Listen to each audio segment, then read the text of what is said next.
J'en discute avec Patrick Bonin, candidat du Bloc québécois dans Repentigny. Bonsoir, M. Bonin. Bonsoir. Selon un sondage Somme la presse de février, 59 des Québécois souhaitent la relance du projet Énergie-Est devant les menaces de Donald Trump, dans le contexte politique actuel. Ça ressemble à une acceptabilité sociale. Si c'est la volonté du Québec, est-ce que votre chef pourrait changer d'idée? Vous allez maintenir la même ligne là-dessus? Il est certain pour nous qu'un projet comme Énergie-Est, un projet d'exportation massive du pétrole le plus sale ou presque au monde à produire, ça ne passera jamais. Et ce n'est pas un sondage qui fait une acceptabilité sociale. Il y a 10 ans, les Québécois, Québécoises ont déjà dit non à Énergie-Est, qui était le projet à l'époque. Et là, 10 ans plus tard, ce projet est toujours aussi mauvais d'un point de vue environnemental, d'un point de vue économique. Et il n'y a pas d'acceptabilité sociale au Québec. Et on est prêt à faire ce débat-là parce qu'on est à l'heure où on voit les impacts des changements climatiques. Et ce projet-là n'est qu'un projet d'augmentation de la production de pétrole au Canada et d'exportation avec tous les risques et aucun bénéfice pour les Québécois. Mais vous n'avez pas l'impression que les Québécois ont changé d'idée là-dessus? Évidemment, avec la menace de Trump, il y a une réaction de peur, de panique. Et on le voit encore une fois, les partis libéraux actuellement et conservateurs sont en train de proposer la même recette qu'on a vue qui était proposée par les pétrolières, autant lors de la COVID que la guerre en Ukraine, de se relancer dans des projets complètement insensés d'un point de vue climatique, des projets d'infrastructures massives de pétrole. Et on est certain, et on le voit là, quand on propose aux Québécois, Québécoises, entre les énergies renouvelables, les énergies propres et le bitume ou le sable bitumineux ou le pétrole et le gaz, clairement, les Québécois, de façon très majoritaire, disent on veut aller dans les énergies propres, on a du potentiel là-dedans. C'est pas les énergies fossiles qui est l'avenir. Et on est convaincu que cette réalité-là, elle va rester. Il y avait au Québec, les municipalités, toute la communauté métropolitaine de Montréal était opposée. On parle de 82 municipalités, 4 millions d'habitants étaient opposés à Énergie-Est. L'Union des municipalités du Québec, la Fédération québécoise des municipalités étaient opposées parce que c'est un projet qui menaçait entre autres l'eau potable de plus de 5 millions de Québécois, Québécoises, qui traversaient 820 cours d'eau, qui menaçaient le fleuve Saint-Laurent qui le traversait, qui menaçait les écosystèmes.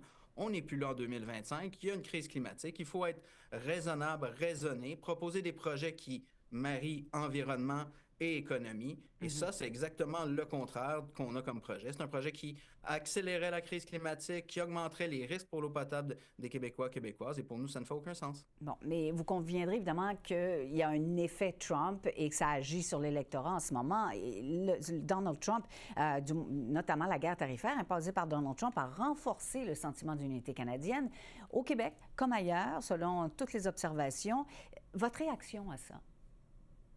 Ben, évidemment, pour nous, c'est un effet momentané. Même chose pour ce projet, cette peut-être idée que les gens se disent, ah, finalement, on devrait développer nos ressources énergétiques, le pétrole le plus sale au monde et l'exporter. Aucunement, les gens doivent comprendre là, que ce type de projet-là, c'est pour de l'exportation. Ce n'est pas pour les Québécois, les Québécoises. Et ce type de projet-là prendrait 10 ans avant d'être construit. 10 ans avant de pouvoir exporter du pétrole, ça ne fait aucun sens parce que regardez, ce serait quoi le marché en Europe? L'Europe est déjà en train de réduire sa consommation de pétrole et de gaz. Devrait réduire d'ici 2030 de près de 25 sa consommation de pétrole. Ce projet-là ne rentrerait pas en fonction si, évidemment, il serait approuvé et accepté socialement, ce qui ne sera pas le cas de toute évidence, là, rentrerait pas en fonction avant 2035. Alors que l'Europe vise à réduire de 80 sa consommation de pétrole pour 2050. Donc, c'est un projet qui ne fait aucun sens d'un point de vue économique. Ce serait 30 jobs au Québec, par exemple. Oui. Est-ce que les gens savent ça? Vraiment, on va risquer notre eau potable de 5 millions de Québécois, Québécoises pour 30 jobs. On va accélérer la crise Oui, mais climatique. M. Bonin, pour ce qui est vraiment du sentiment d'unité, sentiment patriotique, peut-on dire, d'unité canadienne, votre réaction à ça précisément? Ben, pour nous, c'est évident qu'il y a une menace face à Trump.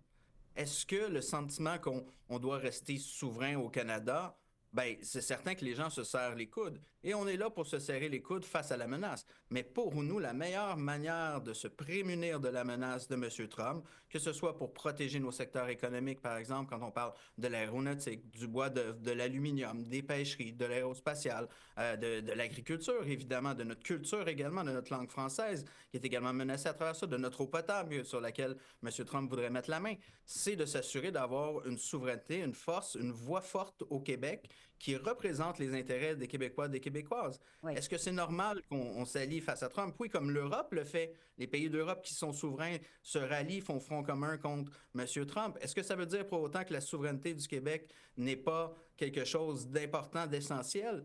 Très clairement, si c'est bon pour les Canadiens, c'est bon pour les Québécois. Est-ce que vous avez vraiment l'impression que les Québécois en ce moment ont le sentiment qu'un Québec seul pourrait résister aux attaques de Donald Trump? Il y a, selon un sondage paru en février, la souveraineté reçoit maintenant 29 de l'appui des électeurs.